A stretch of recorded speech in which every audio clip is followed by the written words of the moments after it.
In today's video, I'm going to show you how you can remove a tagged photo from your Instagram profile. For more tutorials, make sure you subscribe, and let's get right into it. So the first thing you want to do is come over to the Instagram app and open that.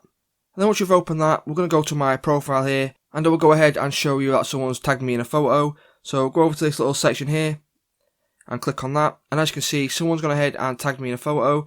And if you want to remove this from your profile, so the people that are visiting your profile that they can't see it, I'm going to show you how to do that right now. So go over to your notifications and click on your tagged photos, and then once I click on it here, as you can see, I've been tagged in this photo by this person here.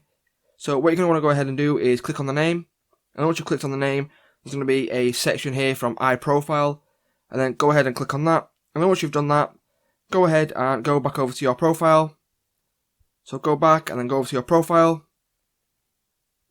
and then once you've refreshed your profile, go ahead and click on the section again.